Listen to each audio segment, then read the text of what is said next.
Alright, you guys ready? God knows I am. Oh boy.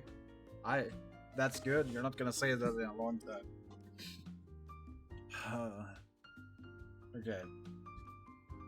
Today we're gonna read Severus Snape, Professor, Lover. Severus Snape was very sad. He was not having many pleasures doing lectures and teaching students anymore. All those adventures happening at Hogwarts sucked the inner life from his bones, and he had nothing more to accomplish. He went to Dumbledore. "Hey, old bastard! I want to be expelled. I don't have what it takes to teach anymore." Dumbledore was puzzled. "But Snape, you are my best professor. You can't go and waste the knowledge you have." "Oh, Dumbledore, I'm so sad," said Snape, putting the back of his hand on his forehead. Dumbledore, the powerful and wiseful magus he was, thought a solution. "Okay, Snape, I'll transfer you to another place. Somewhere calm, where you will help good creatures that have no parents, no future." Snape got grateful that Dumbledore understood his feelings and pushed him to place less onerous to his advancing age. Snape took a train, and after days, finally reached a colorful and wonderful place. It was the Tubbydome Supertronic. What the fuck? The place of dwelling. I'm just reading this as it is, okay? It's really bad. It's really badly written. Kill me. Anyway. Hang on, I need to do this different, because I can't see what I'm doing here. There. I saw the fire was going out. We don't like that. Anyway.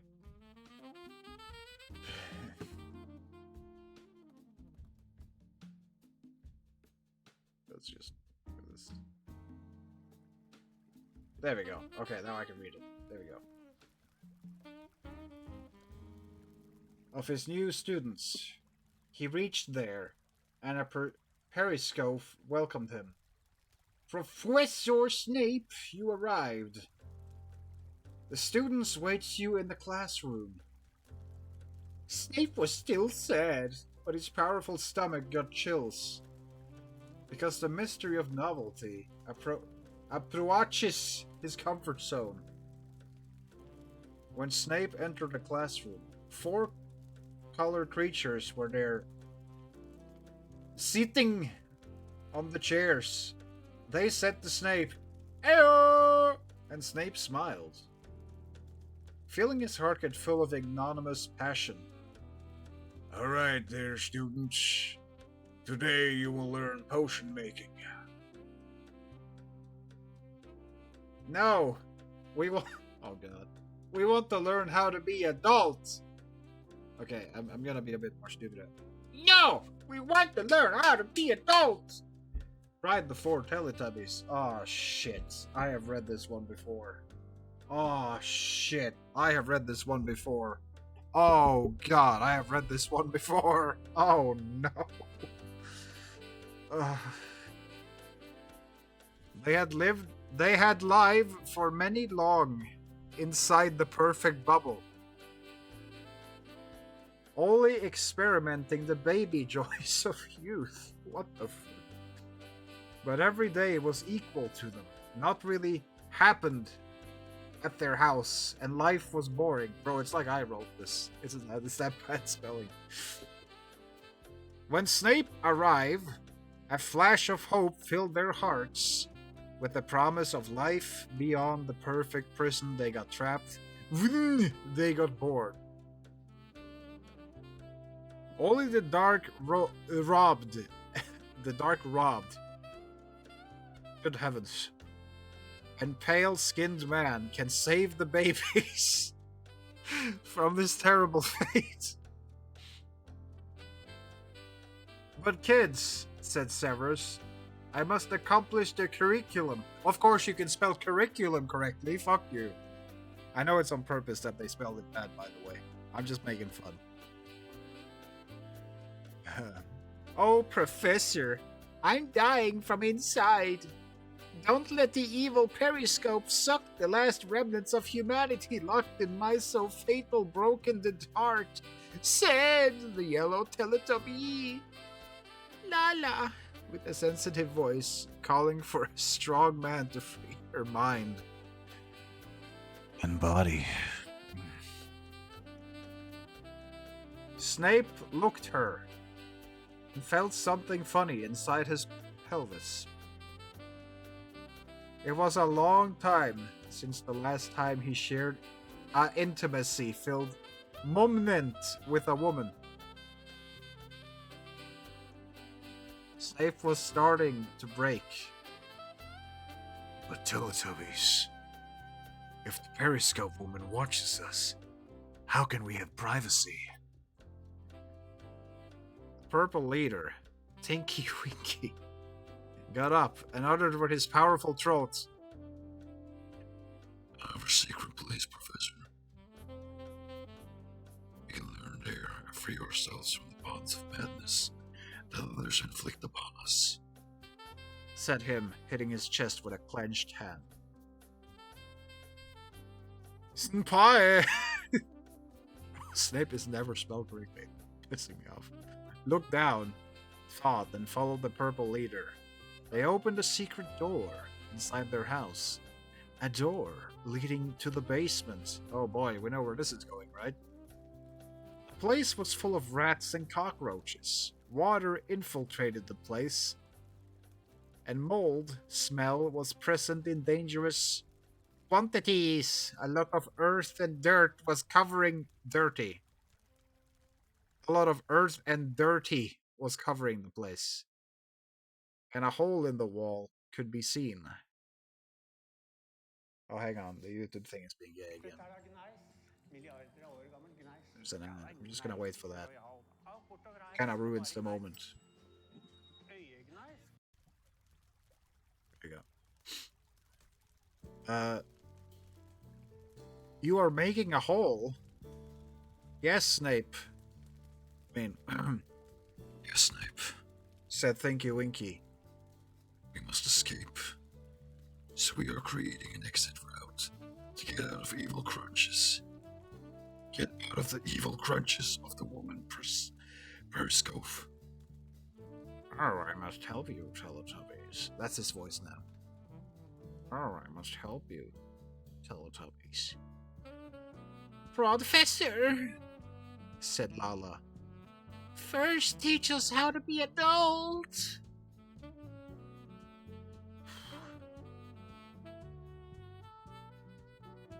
Snape nodded in agreement.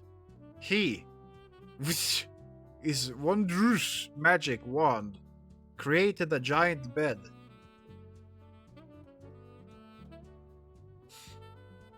And some wine and cheese to accompany the illustrious wisdom moment.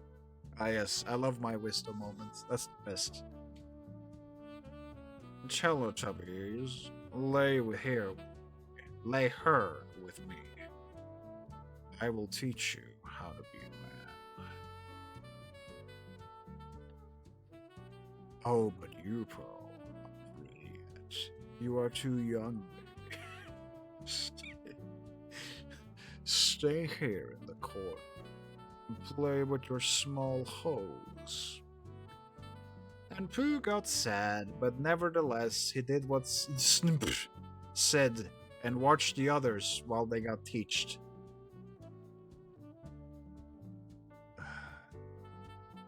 So, said Snap, Lala, you make a pair with me. Tinky Winky, you go with Dipsy.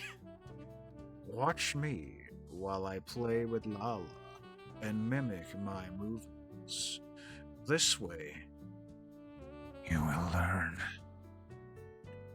Snape then got on his knees and looked at the lady. La la. She was sweating a bit. If it's a Teletubby, how the fuck can you tell? Anyway. Don't be afraid, small yellow girl. Just spread your legs. And she did. She really did. An engorged vagina shined at her crotch when it was full of cotton yellow pubic hair. Snape picked up a scissor and cut it. Oh, okay. That happened. Snape, said Dipsy. Tinky Winky have no crotch mouth, but a very strange tongue. Yeah, he's a dumbass. It's filled with purple wrinkled skin. Oh, Dipsy, he don't have a crotch mouth. But behind you will find a pork's eye. Don't be afraid. It is dirty, but after a while, you will like the fine flavor of melted chocolate covering your lips.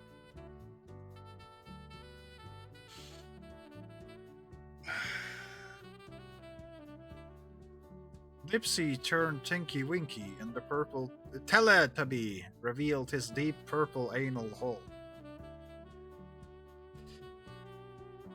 What I do? Asked Dipsy. The same I will do with Lala. Don't be afraid, Tinky Winky. Scream and moan, but you must go on, said Snape with a calm and soft, deep voice. Oh, I kind of nailed that then. Cool. There we go. Now it's getting graphic. Kill me. Anyway. Oh, Professor! I had chocolate before reading this guy. Oh, Professor! Said Lala with a moaning, lustful voice. Voice is with a S. It's pissing me off. I think I peed myself. I'm feeling moist. No, Lala. It is not pee. You're only happy that I'm here. Seriously? Yes. Now suck my index finger. And she did. She really did. She did do that. And Snape unclothed himself.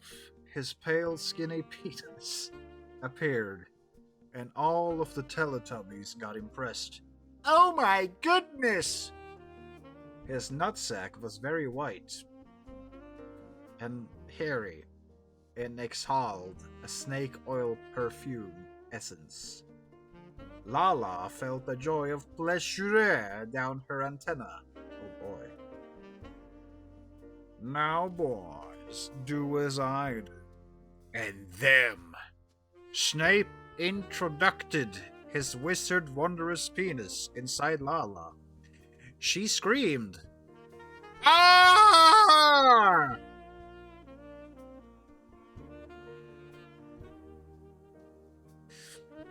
And a flush of yellow blood got expelled from her broken hymen. The yellow blood covered Snake, and he rubbed himself with that sticky liquid. Damn it. Professor, moaned loudly Lala. Isn't this wrong? I'm feeling so dirty. No, Lala. Don't be ashamed. When you bit the forbidden fruit, the knowledge will fulfill your innermost desires. Be my Eve. And Snape punched her uterus with his Roquefort penis. The Teletubby girl moans more and smiles her face. I just read that. Let that sink in.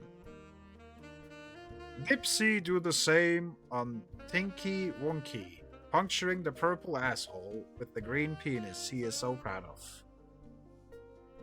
Tinky Winky screams.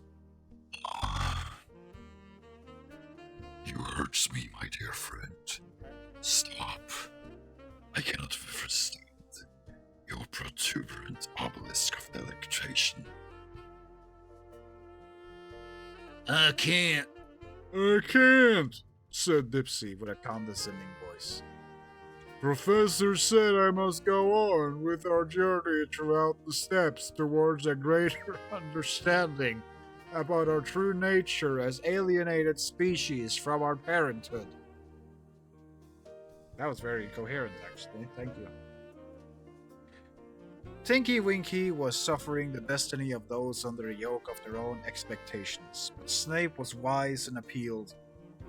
Dipsy, use your bodily fluids to appease the sorrow of your roost companion. Why does this get so fucking fancy out of nowhere? Dipsy then spit on his hand. An immense gob of putrid mucus. It was green as his body and full of dancing crawlers that were enjoying the hot abode that was his nostrils. I think you picked the wrong bottle, dude.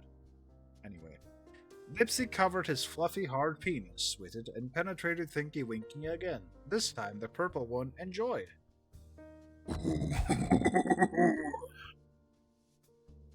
Snape was fucking hard Lala. A lot of yellow blood continued to get out of her defiled vaginal daisy. The pain hurted her much. Professor! Oh, sorry. Professor! It aches my skin and negates the maturation you unleash inside my sacred womb. Be calm, my yellow elf student. After a while, no pain can touch you. Wait the message of the gods. She did. She did. I hate you, guy. Anyway. After a while, the orgasm started. Oh, God. Oh. I need a drink for this. Fuck me. Why didn't I drink beforehand? Would have made this so much easier. I wish I was... Well, my bottle just ejaculated all over my table. I feel like that's pretty,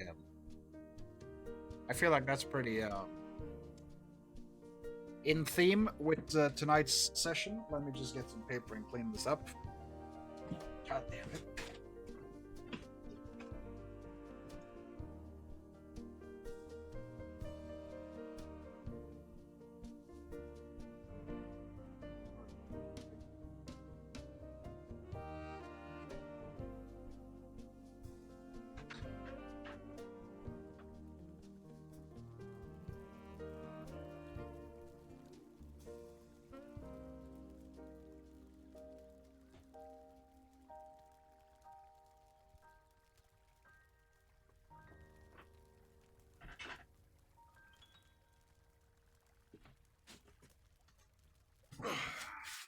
Fodoras nye rabattkode. Alltid med deg. Altså alltid med deg.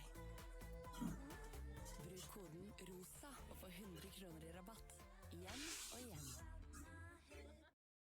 There we go. Du vinner Oreo-hytta for en helg. Kjøp Oreo og bli med i konkurransen.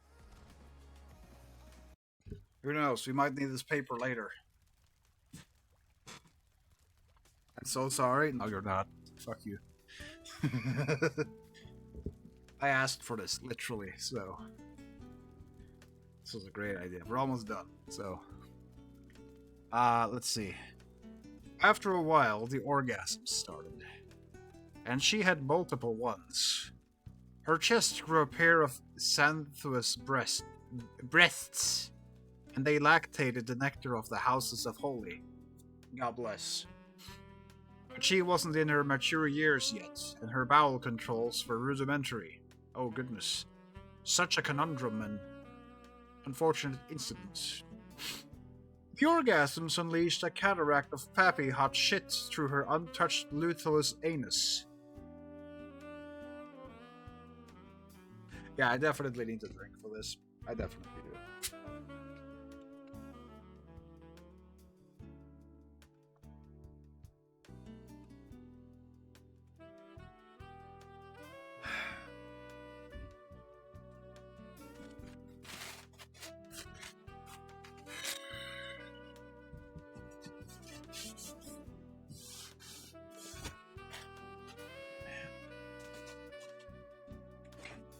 I didn't send the full thing?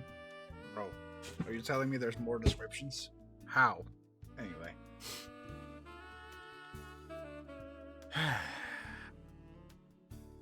The slop of dung covered the bed, and the smell was atrocious. The flow was so intense, globs of shit splashed at Snape's legs and hit his pale and sweet face. I hate that I can imagine that. I really do. I remember watching a guy called Regretful Weeds read this stuff, and he was dying too, so... Ooh! Oh wait, it's him. Oh la la, said Snape. Finally, the cocoa honey bestow us with this feast of gormandized guts contents, and Snape rubbed his face with the black fetid hodgepodge ooze Lala vomited with her anus.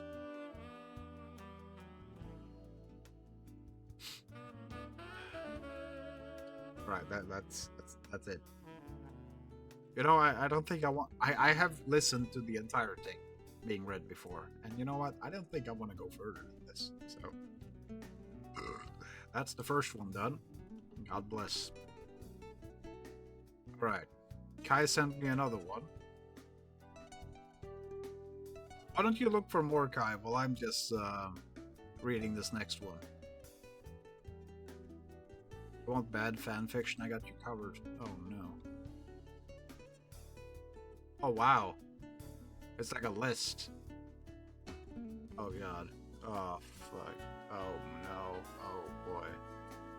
What is my innocent child heart seeing right now? What is all this?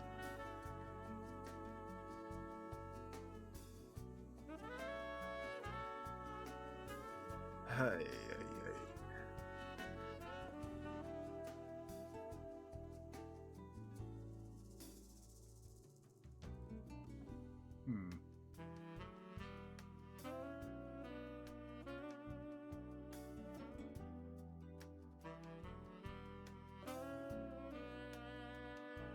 You know what? We're gonna read Sonic Goes to the Gym, because that sounds funny as fuck. Just hope there's no gay pictures or something. I haven't checked these beforehand, so the quality might be questionable. Alright, Kai, you go lurk, dude. You go laugh in the back while I do this. I'm just gonna take a look. There's no pictures or anything, right? No, okay. So these are kind of like short stories. So we're gonna take a look at some of them. Just guess the quality. The Otter. Hi people, long time no see. I stopped writing fan fiction for a long time, but now I'm back with some nice stories for you guys and gals. Hope you enjoyed the most recent drama. So this is a fan fiction called Sonic Goes to the Gym by Comics Nix. So you know, look them up if this appeals to you. And I'm gonna read the typos just for the heck of it. Sonix was lately feeling very much sad. He had very thin, bony legs and a big belly. I can relate to the belly part. Like a pork chop, a potato of lard covered in beet fur. His secret crush was Gandalf. Preach, bro, preach, Gandalf is hot. Because Gandalf was gay. Ah, that makes sense. And Sonic, though, that he could have a chance to touch his wizard rod if he had six packs. A pleasure for the world wizard to masturbate to. So Sox decided to apply membership for a fine place of muscle creation. It was a place where Bruce Lee, must be related to Bruce, was created and turned kung fu. And turned kung fu. I have become martial arts. Anyway. Hello! Saddy Sonic to the PR son that was at the counter of the fine establishment. I want to get big muscles so I can impress gals. Gals. The person on the counter was a Chinese man with big penis. Well, that's how you know it's fiction. He was exhibiting his enormous member, so no one thought he had a small ock. Man, I hate when I have a small ock, dude. Can you guys relate? I can't. Yes, Honorable Hedgehog! I will make your registration then, please! Do not touch my ock! Sonic got tempted by the yellow penis, but he doesn't like Chinese food. Missing out, bro. Sonic then entered the place, and there were lots of dumbbells and heavyweight machines. Wow! Now I can sculpt my body for that sexy wizard. Sonic immediately picked a 100-pound dumbbell and lifted it, but it was so heavy. So the dumbbell fall on the ground and break his arm. Man, I hate when that happens. Ah! Screamed the poor Hood's God. Sonic's is broken, and everyone looks and laughs at his stooped. But one person is not amused. It is Dr. House. You idiot. What are you doing? You fucked up my training, and now I have that care of this piece of shit fat animal covered in spines. Sorry, I don't know what happened to me. I am so stupid. Dr. Huser is a medical personnel. He works at Plainsboro Hospital and cure cancer. What a guy. But now he decided to take his life in another direction. After have a mistake happen and his leg being destroyed by the bitch Cuddy, who he loves, but destroy his leg, Dr. Who's got self-fired from the hospital and went to find new life beyond those doors. Dr. House then hired a mechanic, Dr. Tony Stark, to fix his leg. This is going all sorts of places, isn't it? Tony made a bionic leg to put inside his body. To do that, he used a saw and chopped House's leg off, but he chopped the wrong one, so he chopped the other one. He just had a stroke, and I couldn't even tell. And now, Hosue has 2 legs made of aluminum. Cool. Come here, Hodge, says Hosus to Soniv. Little ball of spines went in proximity of the Mechal doctor. It seems your arms is broke. But I thought he just broke one. Boo, I can fist this. Doi Torres then put aluminum legs over saucy arms. The legs had fist aid kits, not first aid kits, fist aid kits. The legs then propulsioned a couple of tentacles made of calcium to cure Sonic. And if worked, Knox Beuterhaus. I feel like I'm reading Sander, and he has been writing this entire thing. Because it's just as coherent. No thanks, bitch! You have to pay! And Drew House stapled a medical pill over Snoik's forehead. Head. Now that everything is okay, Hosue went away, and Sonny need to rest. So he went to sauna. Cool. But after he opened the door, he had a madly surprise. Oh no! Dr. Robotnik! Oh no! Oh no! And Sonic the Hedgehog fainted. Ah, well, that's unfortunate. After a few minutes, Sonny is awakened up. Now he was inside a jacuzzi, all naked, and by his side, Robotnik. Oh no! Please! Dr. Robotnik, don't rape me. Oh god.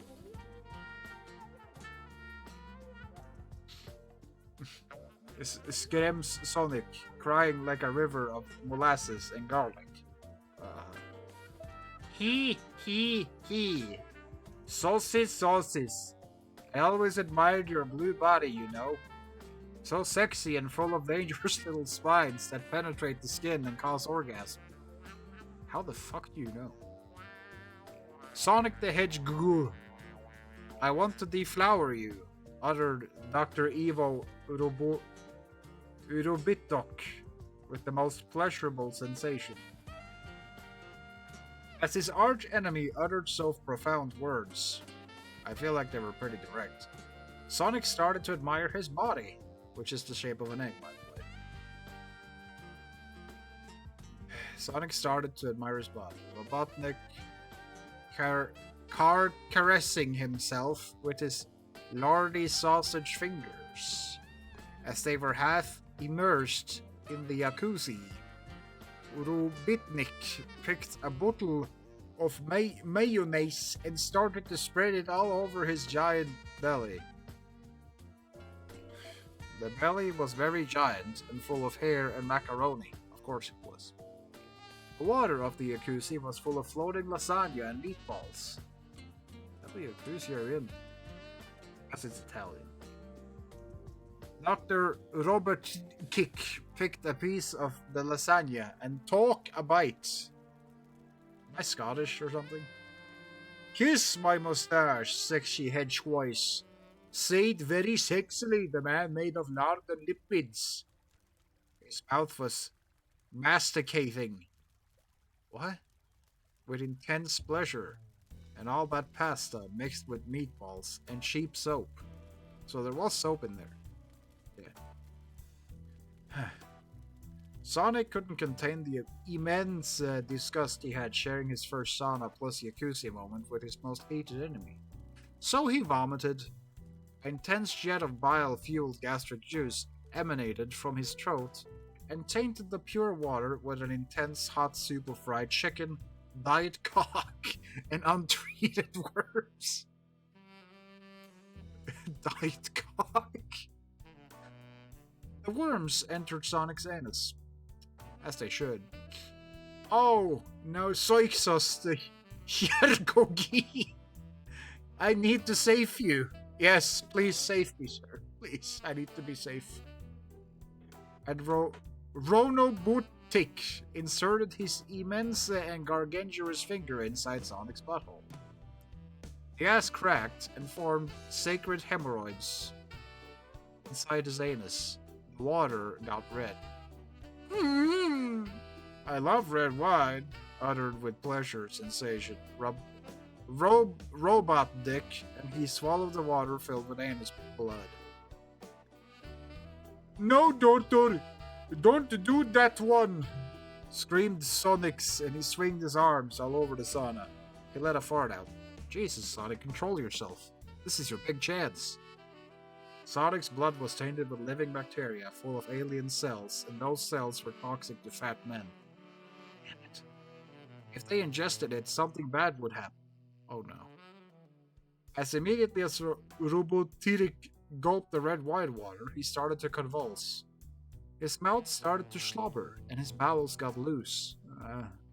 The water got red-brown. No! Robotnik! Stoik screamed and then jumped out of water. His anus was still bleeding, and he ran away from here.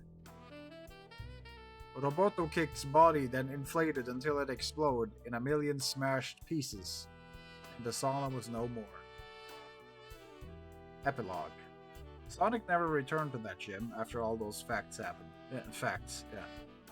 That day, after he escaped the exploding villain lord, his nude body was exposed to all the muscular men in the gym. They looked at his blue big-bellied body covered in feces, macaroni, and meatballs. What an image. And an anus bleeding like a satanic waterfall. And they laughed. So Sonic went always. He will never return to a bodybuilding life, all because of these sad facts. The end. It's never easy to start in the gym, guys. But, you know, the grind never stops, even if you get molested by an egg in sauna.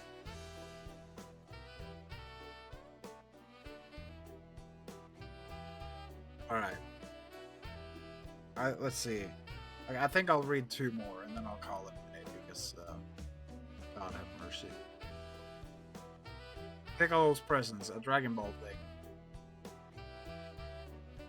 Let's do it, guys. Let's do it. This is also by Comics Nix.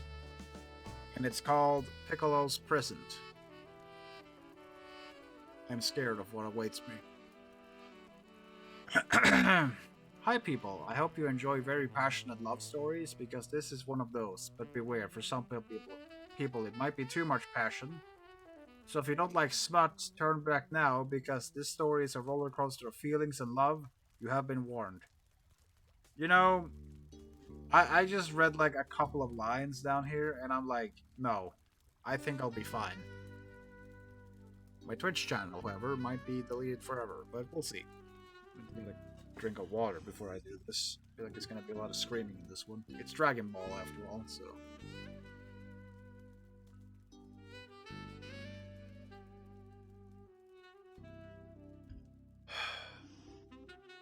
Where did my life go so long?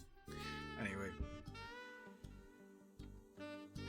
Today is the day Piccolo will show his real feelings to Vegeta. Piccolo goes to Vegeta's house, knocks his door, and Vegeta... Oh god, it's already typos. And Vegeta answers. What do you want, creep? Says Vegeta, with utter contempt for Piccolo. I just want to give you this present, says Piccolo with both hands in their pockets. What present? And then Piccolo punches Vegeta inside the house, and fastly he closes the door behind it. Now I will show you my present. And then Piccolo exposes his enormous green cock. Well, that went 0 to 100 real fucking quick, didn't it? And again, it is Dragon Ball. Vegeta's eyes bulged out of his eye sockets. Yeah! My god! What the fuck, Piccolo? I am heterosexual! Yes, but today you will be heteroflexible. I like that, that's funny. I'm going to flex my cock inside your ass. And Piccolo starts to penetrate with... You know what, hang on, we need some Dragon Ball music for this.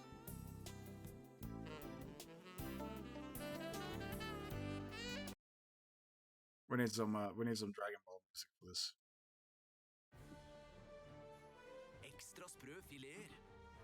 Yes, that's very good fish, but shut up and play them. Jag har statsministern fullt upp med den där ubåten.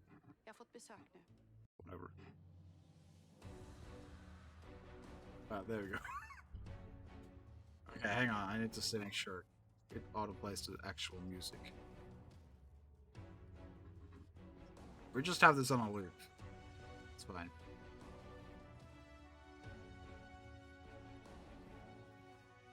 Yes, but today you will be heteroflexible. I'm going to flex my cock inside your ass. And Piccolo starts to penetrate Vegeta with clothes still on. Ouch! It hurts!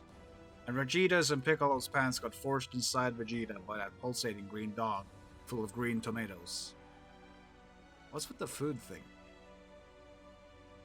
Vegeta's ass is starting to get chafed, and after dome moments his ass caught fire. Rip. Vegeta screams as flames emanate from his butthole. And Piccolo laughs with pleasure. Ha ha ha ha ha ha! Burn, bitch! Why you so mean, Piccolo? Why you so mean, Piccolo? Cries Vegeta as his face hits the ground and his elevated ass gets pounded forcefully with many punches by the green monster alien cock shaped like an alligator obelisk full of sharp-edged scales of pleasure and pain. What the fuck? Piccolo's then. Vic caught fire too, but he's alien, so it makes no difference to him. I am immune to this damage. Pain is pleasure for that green mass of muscles, and sweating vegetable cock throbbing with anguish and despair of being toasted alive inside a man's ass full of poop and bacteria. Tune in next time for Dragon Ball Z to see what the fuck happens. Anyway, we're back.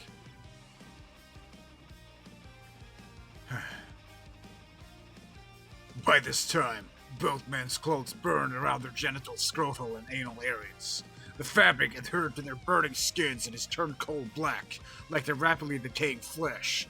And at this delicate time, Piccolo's incessant butt fucking caused collateral effects inside Vegeta's bowels. He started to fart profusely on Piccolo's emerald cock, and the smell was so furiously awful because the chain reaction of vomit erupting from both lovers' stomachs, flooding Vegeta's bedroom with a rancid pap of moist half-digested grub.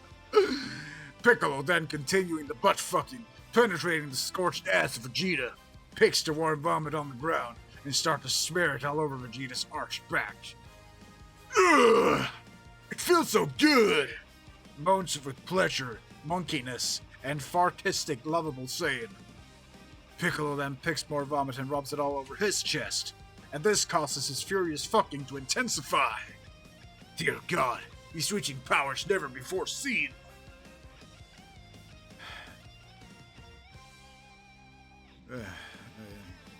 As the wretched puke odor impregnates his rock-filled nostrils, both Piccolo's dick and Vegeta's ass are in lamentable states, suffering third-degree burns and forming purulence-filled bubbles that pop and causes terrible pain in both the lovers' suffering living carcasses.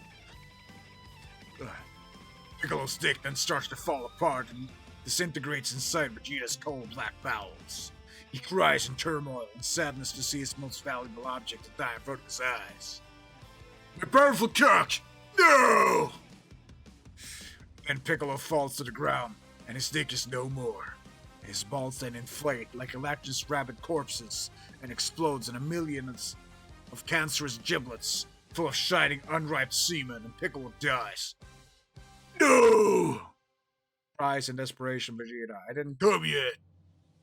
There's a lot of no's in this one.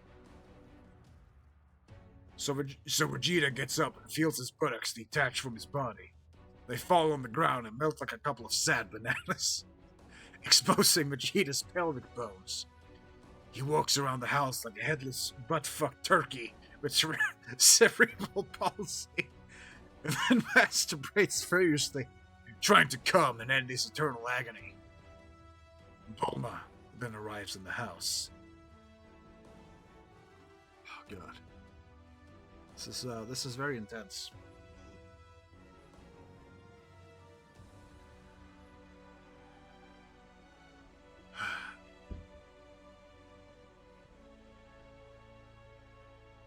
Vegeta, I'm home, honey. Utter with happiness, the green-haired MILF hotness with delicious mad bosom. She then walks with a bag of groceries to Vegeta's bedroom, and then she sees it. It is like a hellish vision. Bulma's husband, half-burned, without buttocks, covered in vomit, masturbating and howling like a Cretaceous gorilla rapist. Bulma gets shocked by the vision and falls on the ground, dropping the groceries she bought from the grocery store. A glass of milk shatters and shards of glass flies directly inside Bulma's vagina. Ah! Ouch! Ouch! She mutters with displeasure. Vegeta! Look, Bulma's in the ground with her pants destroyed by a glass of legs covered in milk, and he has an idea. Bulma, my dear wife, I am going to rape you. And he then proceeds to tie her with ropes made of adamantium. I don't think it works like that, but okay. No, have mercy. You are my husband. Why are you doing this? How is this rape anyway? I'm doing this because Piccolo showed me the truth. Truth? Cries Bulma, trying to free herself with the metallic ropes. Without success, and proceeding to cut her wrists at the same time, exposing her circulatory system to the boiling vomit that painted the ground moments earlier. You're insane! No, Bulma, my dear, explains Vegeta calmly to his woman, while he rubs her hair with tenderly love and masturbates his veiny and protuberant cock with the other hand. Piccolo just gave me his present. And what present is this, you crazy person? Said Bulma, crying tears of mermaid cocktail. What? Present is dick. Vegeta then introduces violently his masculine and third-degree burnt cock inside Bulma's vulva. She screams with excruciating pain, then contorted and badly burned penis of Vegeta then get perforated by and penetrated by the shards of glass inside Bulma's vagina. He likes it. No! Vegeta! Milk glass is scratching my interior. Milk glass is scratching my interior. I don't give a damn, honey. And Vegeta continues with the frontal fucking. The shards inserted in Vegeta's fleshy penis, shredding Bulma's vagina inside out. After some moments of pain, Vegeta sees the blood flux out of Bulma's vagina. You know what color matches with red, honey? It's white!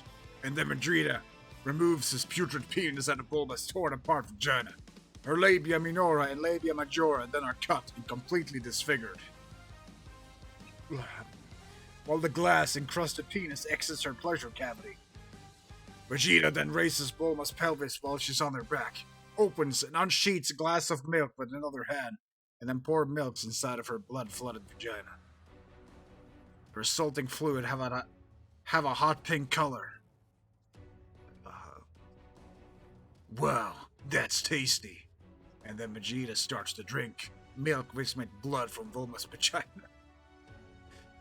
Sadly for Vegeta, there were still a lot of shards of glass inside of Bulma, and he starts to swallow them, causing his throat to be torn apart and destroyed.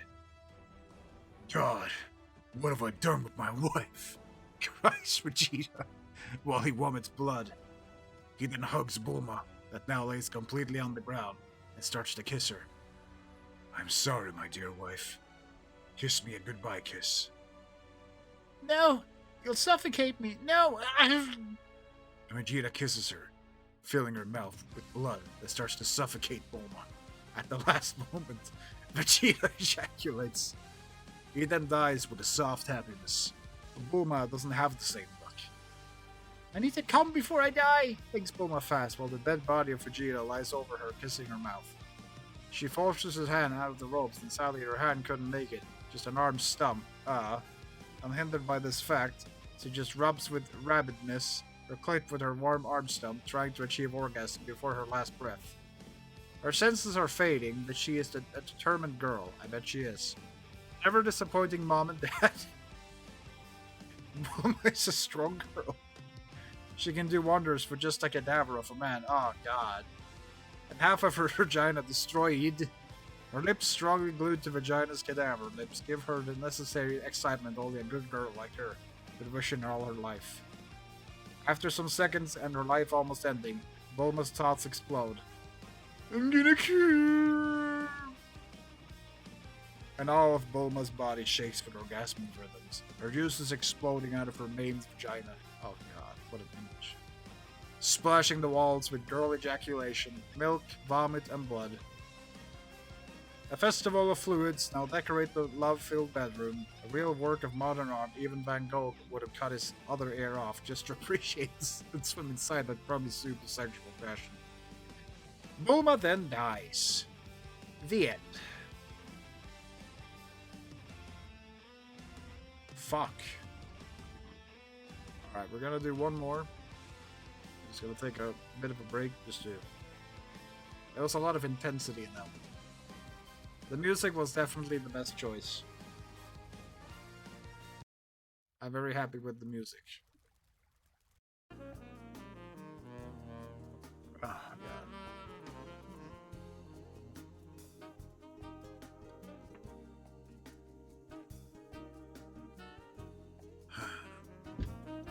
I have several regrets for the night, but you know what? It happened. It happened. Alright. Lord have mercy. We're gonna read one more. And you know what? Out of all of these that I see,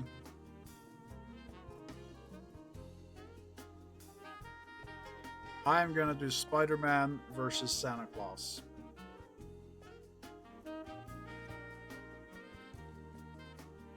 Yeah. again, this is also by Comics Nix. I think all of these are by Comics Nix, actually. I think I just found the person who did it, so that's fair. This is a Christmas thing, so might be a bit off topic, but I mean, snow outside, you can just imagine. Hi people, it is almost Christmas.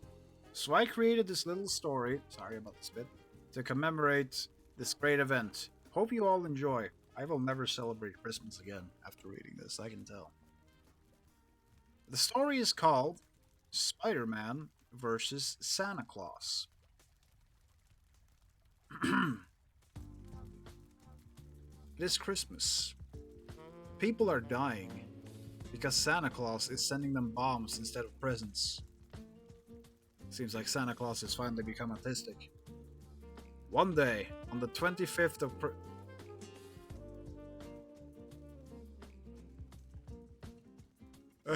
on the 25th of Christmas, Auntie May receives a package with bomb that explodes and chops her head off her neck. Peter Parker arrives the moment she opens the package. No, I decided to do this myself, Sandra. I thought it would be funny. I was driving home from the store yesterday. Earlier today. And I was like, it's Valentine's Day. I need to do something special. And I thought, why not read fan fictions? And so here we are. Peter Parker arrives, and the moments after, Aunt May opens the package. Boom! No! Aunt May! Don't die! Peter screams in vain as Aunt May's head flies through the window. Damn.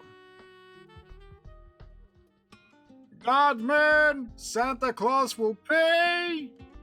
And Peter goes with Mary Jane to the airport to buy a ticket to the North Pole. Yeah, because you can just fly there. They arrive there, and it's very cold. Not cold. Could. Mary Jane, you forgot to bring cold temperature clothes. Oh, wait, he screams it in rage. Mary Jane! You forgot to bring cold temperature clothes! Screams in rage Peter at Mary Jane's. So sorry, Peter Parker. And Mary Jane get utterly sad. Happily, Peter brought his spider suit so he doesn't feel the freezing cold. So he give her his clothes to Mary Jane, so she uses it above her own clothes. So she is warm now too. You were going to the North Pole, how the fuck do you forget? Never mind. Forget logic, it's a fanfiction. Matty Jane, we must find Santa Claus workshop. Here? Do you think Vingenge is the best solution to this problem? And Mary Jane sips the tea as Peter drives an rented Mercedes the snowy roads of North Pole trying to find Santa Claus workshop. Yes, I must revenge my Aunt May. And Peter clenches his hand and form a claw of justice. Claw shaped like a spider that will destroy evil in the Christmas. After moments, Spider-Man senses Santa Claus. He is nearby. I will get him. Beware, Peter. I love you. And Marty Jane kisses Spider-Man butt cheeks with a lip full of vermilion lipstick smelling of macaroni. Again with the macaroni. Spider-Man then enters Santa Claus workshop and starts to punch the elves in the face. Tell me where the fucker is! Tell me! Cries as a madman, this Peter-Man seeking justice his Aunt Moi didn't have. I'm here. Alright, we need to have a Santa Claus voice. I'm here, Peter Parker. Utters the red suit-clad old man called Santa Claus. You've been a bad boy, Peter. Like the rest of the world. As As you can see in my computer systems that show good people from bad people, so I can know who receives good presents and who receives coal. But now everyone is bad, so I just send bombs and kill all of them, even the children.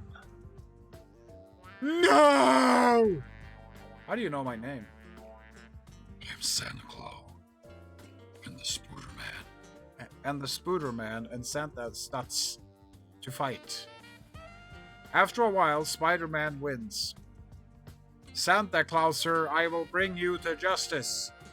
You are going in the electric chair, utters Peter, handcuffing him with a pair of web-made handcuffs. No! Screams madly out of his mind. Santa, the computer made me do it.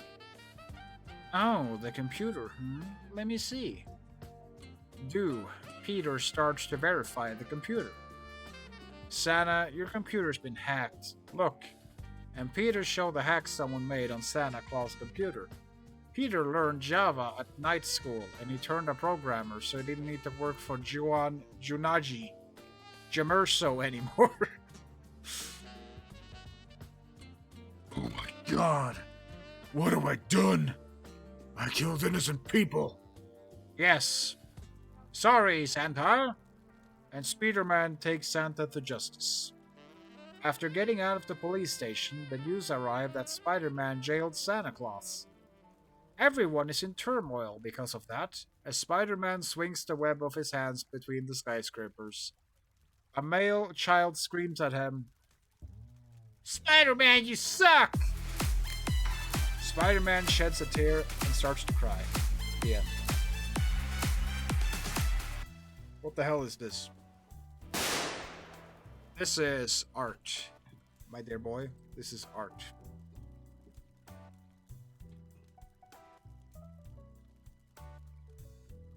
Tell you what, this one was very stupid and short, so I'll read another one.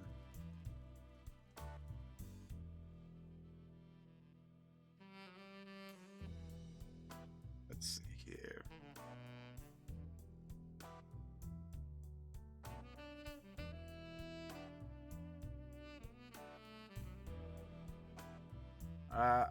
I need to look closely at this. This is fan art, not fan art, but fan fictions that people have made, and I'm just reading them for fun. All right, this one seems like a romantic one.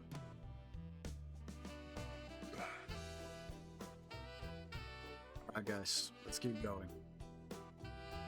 Hi, people. Long time, ain't it? This story is my first action romance flick since Batman in the Bowels of Hell. I did a lot of romance and drama stories lately, but wanted to return to some action. Hope you like, and there will be more on the way. Enjoy.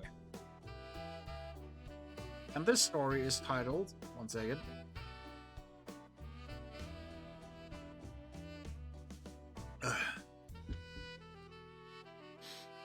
This is gonna be the last one. Scooby-Doo and a Trip of Lust.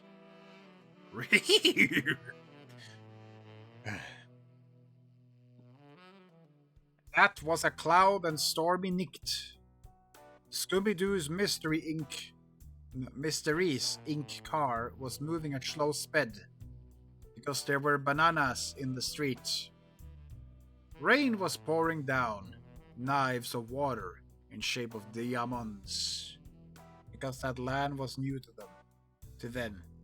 Yes, it was Kingston City, in Jamaica Island, the earth of Bob Marley and Stevie Wonder, of course. They were there in a trip of holiday. The Mystery Inc. got plenty of money lottery because of recent voodoo attacks in New Jersey. So with money, they got to Jamaica. Yep. This day in particular is special. It is Mardi Gras, not Gras, Mardi Gras Carnival in Kingston. Kingston now. So our heroes are going there to party and see cleavages of women. Squib is especially happy because he is now in another country, so he can abuse other women without being arrested. Ugh. Fred was driving the van. Daphne was at his side, and Velma at Daphne's side. Scorbu and Shuggy were in the back of the van. Like, Scoob, you want a Scooby Shark, Snarks? Asked Shaggy in the moving van to the big Deutsch dog named Scooby-Doo. Yada yada, do I want it, old pal? Answers Felicity the dog, with shaking rabies in his butt. Like, here, Scoob. Eat it all, booby shaker, you deserve it. And Shaggy throws the axe to Scooby mouth because it's a reward for eating evil voodoo priest in Old Jersey. As the car moves, Fred can't help but feel a pain in the butt. Daphne, could you please scratch my buttocks? They itch. Daphne looked at Fred's pants and saw he was horny, so she negated. No, you don't deserve my attention. Your intentions are bad-shaped, and she puts herself to rest. Daphne got very prissy lately after doing her second abortion. She knew her life had to change, and the first to go was Freddy's casual sex that she had with him. She couldn't really have sure it was the father of her two aborted babies because Freddy slept with many women. Oh, Fred, said Velma, the hot chicken in black flame glasses. Let me help you. And she moved her hand to appease Fred's pain. No! Cried the blonde Boy Scout, slapping the nerdy girl's hand with his pale, nail-crusted fingers. Velma became utterly sad. She always had them black canary of the group, always ignored, always shit-chattered in the back. If Daphne spoiled the plan, who got the poop in the face? Velma. If the villain scapade, who let him go? Veluma. It was always her. The mistruted, the butt sect. No one gave a shit to her. So she vomited in her legs. Arg! Cries Daphne, disgusted with the puke that spilled inside her mouth. Damnation, Velma! You did it again! Now the car will smell like ostrich arses, cries the impotent Fred, almost losing control of the car to the well of bed's smell. Vomit splashed all over Velma's lap, her breasts, the grong, Daphne's titties, and Fred's boobies. Ah, goddamn it. Fine. I think this will help, dude. No sound. I guess I need to add those things in the future.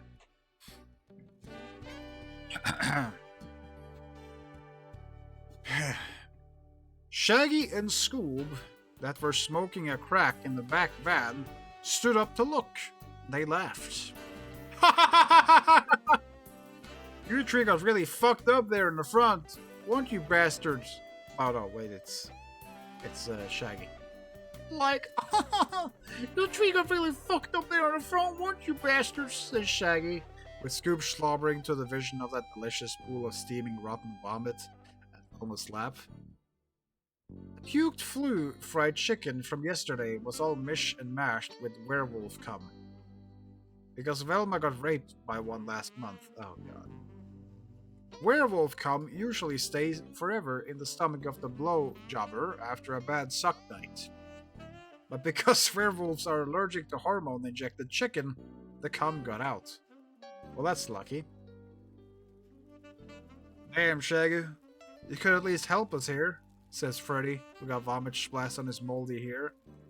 He uses a dreadlock now, so he don't wash it and the hair rusted, turning red. Ugh. Like, okay, said Shaggy. Scoob, you know what to do. And Scooby jumped to the front seat over Velma's lap. Arr! You stepped on my pussy. you retarded dog! Cried Velma, punching the Dalmatian on the nose. Ah, that's too bad. It's probably because I reset stuff. Sorry about that. I'll fix it for next time, okay? Arg, you stepped on my pussy, you retarded dog. Actually, hang on, I'm gonna see if I can fix it now. I think it might be easy to fix. I do want you guys to have the alerts. Bruh. Well, that works. I guess it's some alerts that don't work. Sound alerts are working. Let's just try this.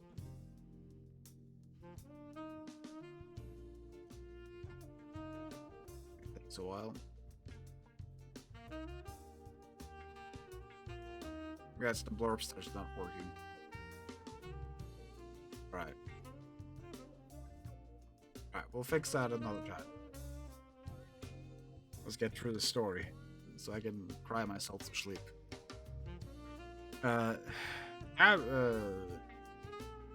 Shit, where Ah, you stepped on my pussy, you retarded dog! Cried Velma, punching the Dalmatian on the nose. He sneezed and snot flied on her face. Okay, Scooby.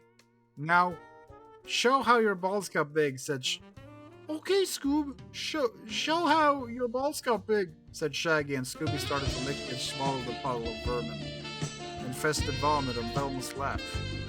He ate it on her pullover, sweaty, and on the pails. You know what? Since you play that song, we're gonna listen to that song now. We're gonna listen to that song now. You made this happen.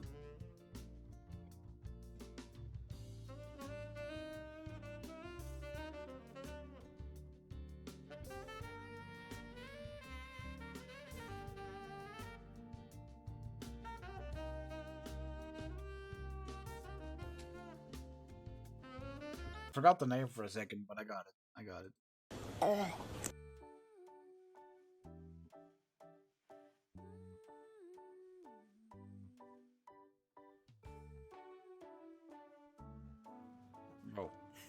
Why can't I skip this? Bruh.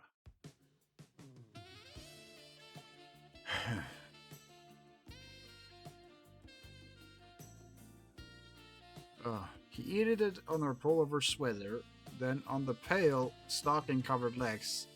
Then he moved to the pussy. Well, stop, Scooby. You will lick my hymen. But Scooby didn't heard. Oh my. He continued, till he found her skinny panties of nerdy hot glasses poultry girl. It was very sad that he puked excrement entered the pussy. The piece of undergarment was on the way. So Scooby prepared his jaw and neck. He slaughtered the panties with one bite. Sadly for Velma, he savaged her vagina, plucking her labia majora from its place. Exposing raw tumor-filled flesh to the marijuana-infested air.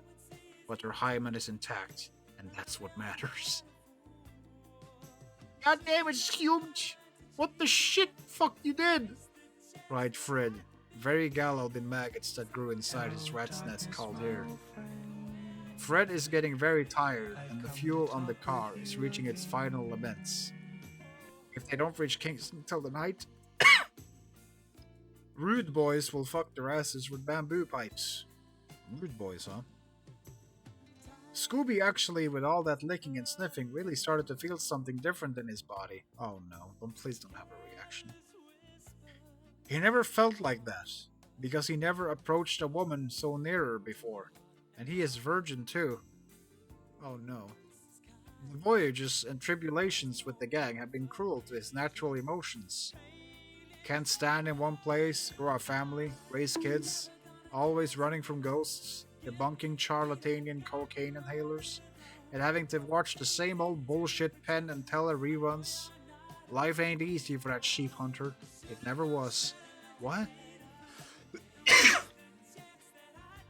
His loyalty to Shaggy, was what maintained his instincts quietly in place of elves.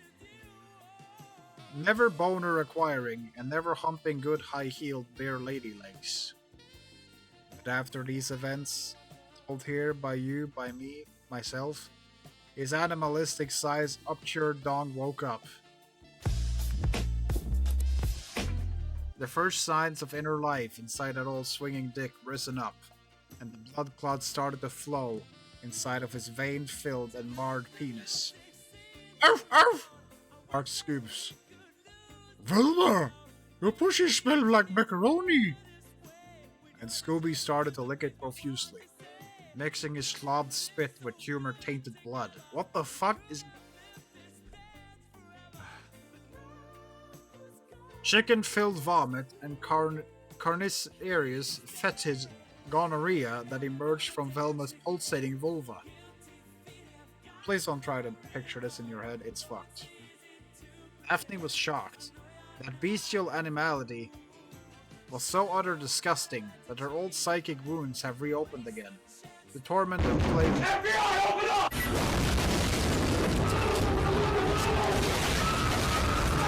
Look, it's gonna be very hard to read these if you keep spamming shit like that. I'm just saying.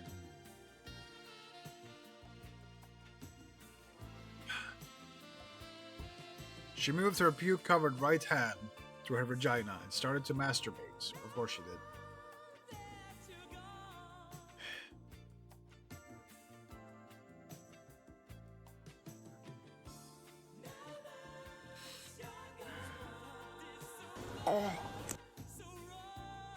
Or else she would snap and all the treatment she's been doing would get cancelled results. To help with the masturbation, cause she don't want the lust over Scooby. Yeah, who wants, right? Because he is friend. He is friend, not fuck. Do not fuck friend, no. Daphne grabs an issue of Playgirl, starring Steve Buscemi.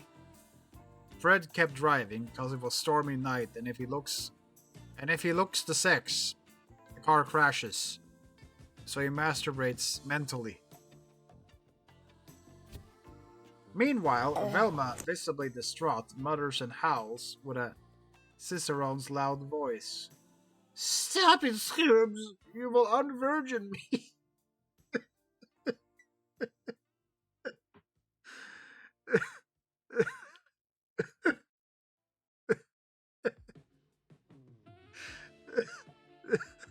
You will unvirgin me.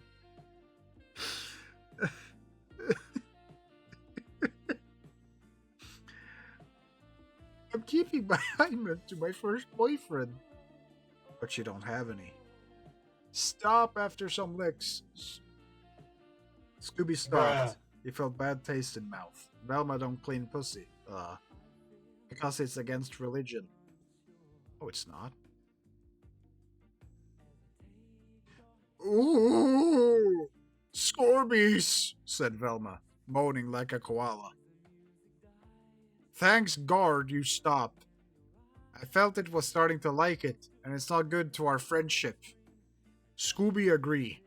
So he lifted his penis and inserted it full frontal inside Velma's moronic vagina. Yarg! She cries, as a ball of pubic hair gets inserted inside her. She doesn't shave, so it accumulates and gets into a forest. Ah. God, the stench that must generate. The Scooby's dog penis is erectile and goes in and out of Velma, putting an end to her Virgin Mary sex with Pagan Prince. But the ass is intact, as the bats of blood get expelled from Velma's violated vagina. Shaggy gets a boner.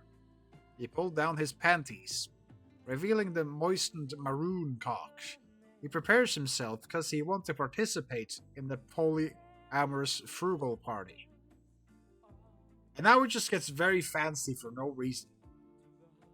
So the configuration is this. Fred is driving, Daphne is masturbating in his right, Velma is being penetrated by Scooby to Daphne's right, Shaggy decides and jump to the front seat because he opens the top of the van ceiling, turning into convertible. So he rubs his cock a bit to get it warm and ready, picks a hot cigarette and crawl a bit. He then dips the cigarette inside Velma's virginity blood then lights it. Tasty. And then, ready to go, he shoves his protuberous cock inside Scooby's mouth. We doing animal abuse in this one? We're doing animal.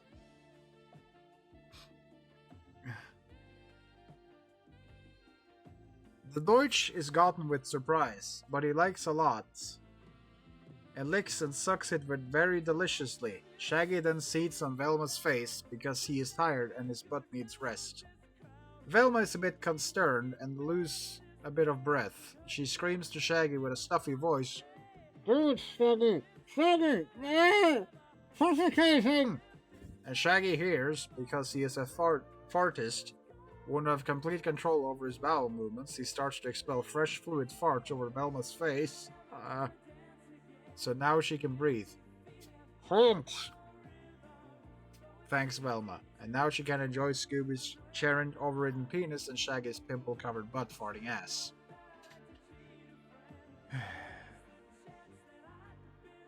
Even though Velma's neck is now getting pressed by the heavy impot Shaggy's body, he is the one who suffers, because he must be arched so Scooby can suck his dick without having to flex his neck muscle too much.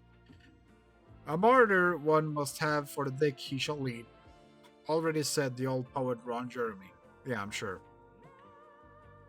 Velma, are you okay? Asks Fred, who is getting very needy this moment. It's ironic how a mere moment ago, he was the fuck-it-all stallion who debauched and belittled the shy big booty blessed Velma Dickley. And now, the payback is strong. And the pity boy now gets sensitively lonely in the dark corner in the car's driver gets after a night of beer and bones. However, every ill comes to an good, because being ignored in a democracy of lust often leads to the man to seek his surroundings. That's what he does. Because in that cold, cloudy night, through the rear view mirror, Fred sees a movement and a noise. Vroom! Like a howling werecow in a sunbathing lone candy shop. What? Fred squeezes his eyes to see who it was, and then, oh no! My fouling god! Damn! The Rudy boys! Screams Fred's. Everyone getting in the fuckery gets alarmed. Shaggy promptly shoots, "Fast, Scoob! Like fast, Scoob! Shoot come in the engines!" But Velma intervene. Shaggy cum shot does not work that way. And she turned her head again to the inside of Shaggy's butt. The position of all of the three aren't very comfortable. Many comfortable. Because the road have many holes, so every bump the car goes, Scooby does a bite on Shaggy's dog, spurts blood of cafeteria. Velma, on the oyster hand, must stand with her neck in Shaggy's butt weight, but she already knew the life of a wife is not so simple. Good blowjobbers have strong necks. Yo mama, dude! Stop that car and give us that asses! Cries one of the miscreants. They were in number of 5. 2 on motorcycle, 2 on placid running donkey jackass, and the leader, the one who screamed, on a monocycle. Because the real leaders must show manhood, right? I like that he's faster than the motorcycles, though. All of them had Marley dreadlockers, very filled with pinky red flowers. They were the Cotton Rudy Gang, the most dangerous criminalia scum of the New Jamaican. The raped mannequins. God. The filed old middle-class grannies. And parked at disabled parking bays, they start to shoot maggots. Ah! Screamed Daphne while the maggots penetrate her nipples through the Milky Way. Fred, you must do something. And he does. He looks profoundly in the road ahead. It's dirty, very one. Full of dirty and molten earth like the countryside of Sicilia. By both sides of the van, there is glasses, very tall and green, full of lasting moths of Cicerone. Hemut thinks very rapidly to not let get out of change. But the Rudy boys in Motorbike then jumps on the van and they have bamboo pipes. Oh no. Fred with fastly movements drifts then the van and make dangerously movement with car. They throw mad Rudy in the road. But they claw have for hands. The Rudy starts to throw their own crew at the gang, of course they do. Contaminated with AIDS. Fast, Scooby! Blow the shit! And Scooby blow the flowing bowels molasses with his powerful lungs and the two ruddy faces. Lung splashes on both criminals, pork-it noses. They falls on the ground and explodes in a million of homogeneous venereal diseases. I don't even know. Holy golly! There's two more of them! And now it's time of the one in the running jackass camel. The camel gets to stop by the side of the van to take them off the road. Yuggers! Cries Fritz. Much destiny in his hands and losing control of the suffering Mystery Inc. van. With all that movement, Scooby shakes and his jaw closes on Shaggy's penis. Ah, fuck. Almost amputating his manhood. Oh, no. But Shaggy is a hippie, so the power of rock saves him. Fuck yeah, dude. Yeah, get that shit, bro. Yeah. Kill me. This is a long one. Daphne is still masturbating. How? And with all the bumps and crashes in the car, she inserted her whole hand inside her vagina. Ay, su madre. But the pussy is okay. It's okay, guys. Because she trimmed her woman nails. Yeah, that doesn't help though when your fist is inside there, but okay. Velma is the one suffering the most abuse, mainly because Shaggy's bursting ass pimples, the mucus of those red round floppy skin diseases, gets entering her eyeballs and tainting her black framed glasses. It would need a polish, but not from Charlie Goldman. Why Charlie Goldman to begin with? Car is almost getting out of the road. Let's see if I can find another song. There we go.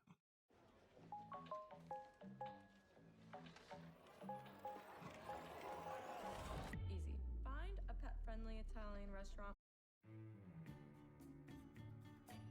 That's the song for me.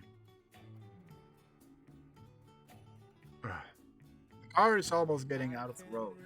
Fred is having a hard time to control the vehicle. Keeps skidding on the cannabis plantation that covered a man-scenting country. The gang's leader keeps the strong arm on the wheels. Or vels. He knows how to deal with unexpected situation. In an act of viral masculinity, Fred moves the wells faster and knocks the camel's toes. Perforating the pheromonal bones from its head, the camel falls on the ground and goes on a spinning like a Mad Mary and trolls the two Rudy ones on the van. This time, Scooby is the one to act, and he slaps both of the boys with his many inches long way, and they fly to the air very high, only to fall by the side of the river Hallelujah, the river of joy, and then they die. Good Scooby! Only one more left, cries Fred with gases and pooping on in his trousers. Even though there's only one maniacal left, they are impossibly disprepared. That one is the most viciously anally raping monster of all Deutsch Jamaica. He never lunsers. He takes it all and swallows the pussy. That's why he's the leader.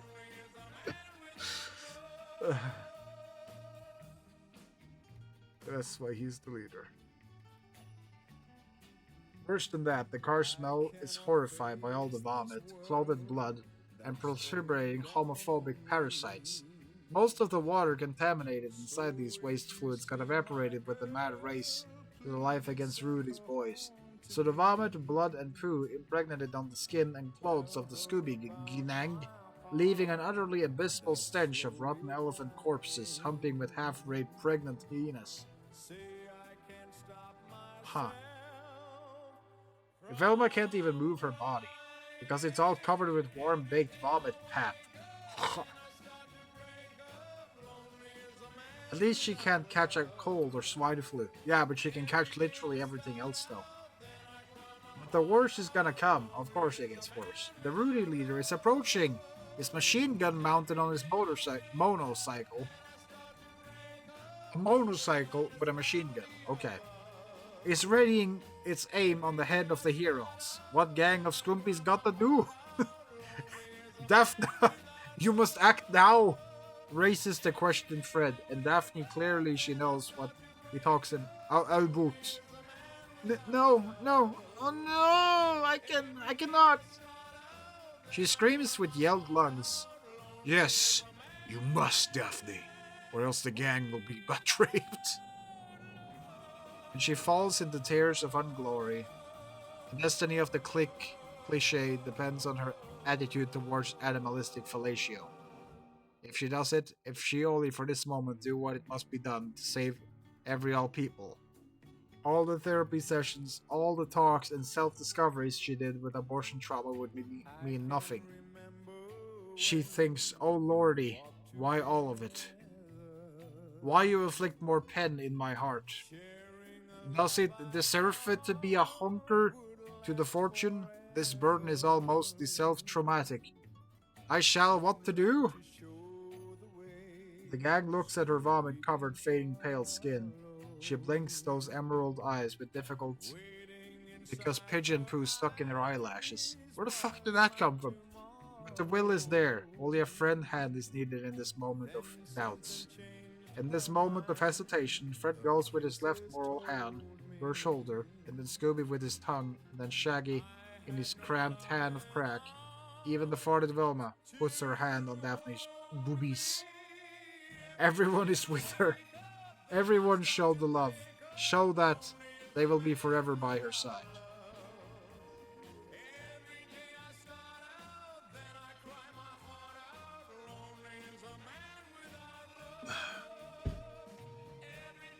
That's kind of wholesome in a way.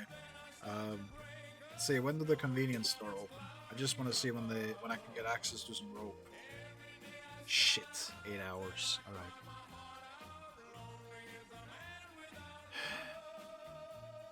Almost there.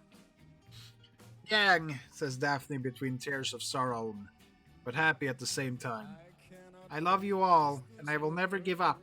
And Daphne strongly unite forces to do what must be done. Thus, action Schwarzenegger. Rambo music rolls. Okay, they want me to play action music.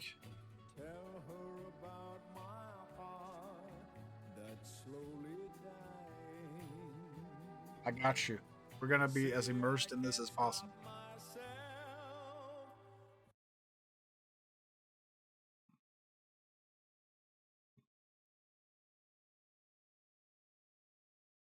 There you go.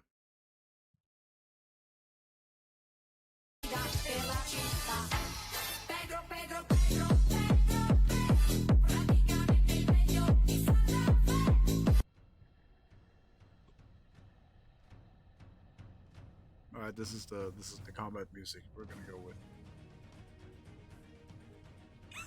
It so works too. She jumps on the front seat, and everyone stays again on position. Velma is at it already, with face and ass. Shaggy straightens his dick inside Scooby's mouth. Scooby shoves deeper the dog inside Velma. And now, Daphne crouches on the car floor. She pulls off her skirt, revealing her limpious ass. Fred puts a thumb inside it. She then prepares to mouth and bites Scooby-Doo's hairy nuts. Yes, Daphne, battle cries Fred. Now go and suck these bells till they bleed the glory of America.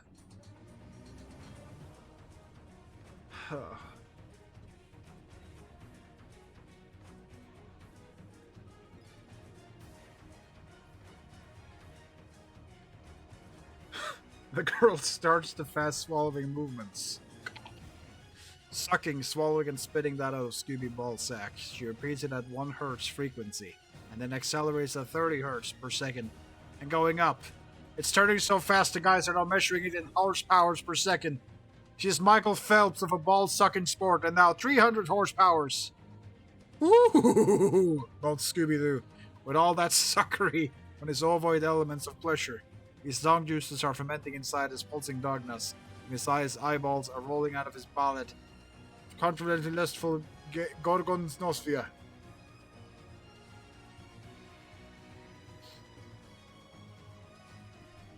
Why did you choose something more painful than childbirth for Valentine's? Because I'm single, that's why. Yes, Daphne! Goes Morris, he is readying the cannon, utters Fred, giving straight for the girl to keep up the great ejaculation of the Egypt. However, the Rudy Boy leader already aimed the gun, and he fires. A plethora of cocaine crack holding sacks covered with hobos' frozen sperm gets fired at the gang. With such a ludicrous speed, even Dark Helmet would have his brains melted by a furious display of Spartan sophobia. Fred, act fast! And he does. He moves to Wells, and Foss starts to jot every one of the shower's superlative milady, inducing projectiles. But it's all too much, and he can't keep this still forever. So he cries, Fast, Scooby! Come! Scooby is feeling the cum coming very more, and his mouth is slobbering with ultimate luxury over Shaggy's swollen mega dick. But Shaggy is a coward, man of principles. He feels his doggy companion cannot aim correctly his massive dong to shoot the Rudy Bat pad, and will doom all of them to a fate of eternal damnation in the cum pools of hell. So his bowels get loosened. Arrgh! Shaggy! Cries in utterly desperation, Velma already feeling the dog penetrating in her nose.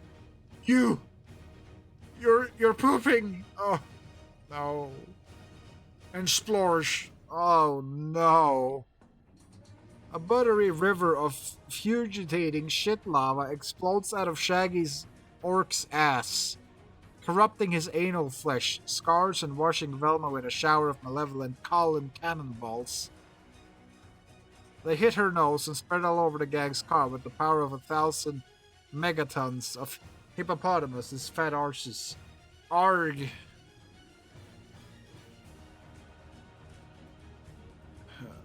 We're almost there, guys. We're almost there. Just a couple more lines and I can start drinking.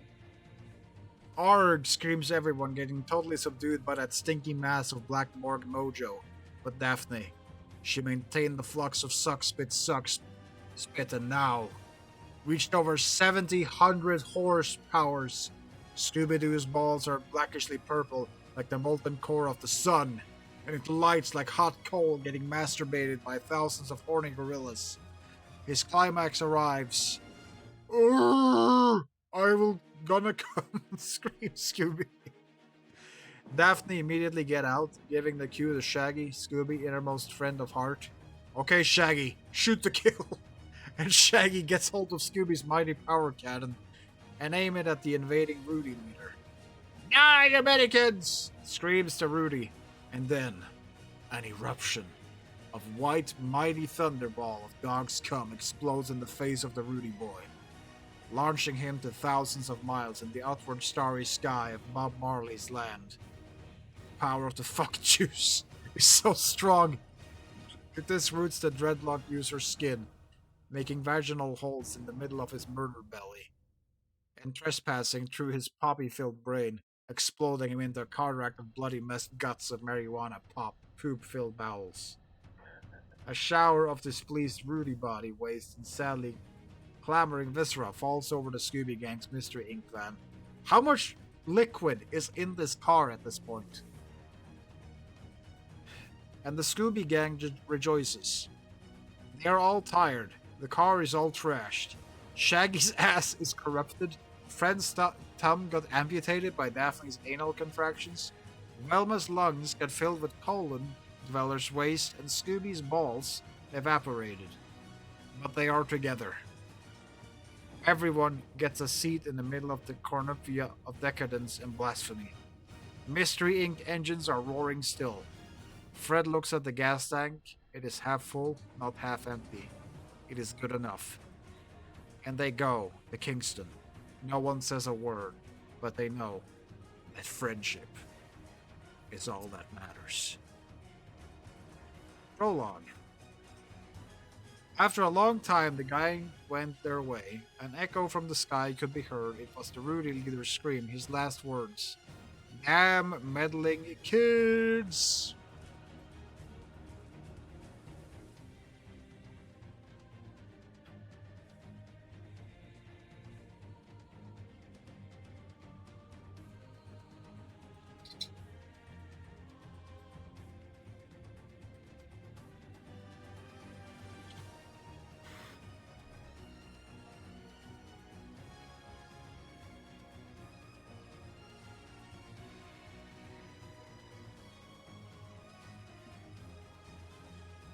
Dear God. Anyway, we're gonna raid Mongolia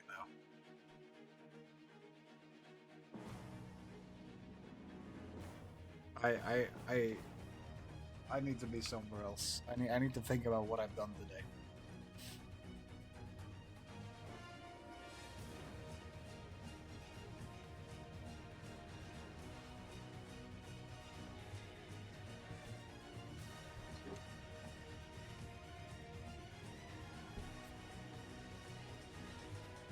Alright guys, it's been your boy Askeroth 94.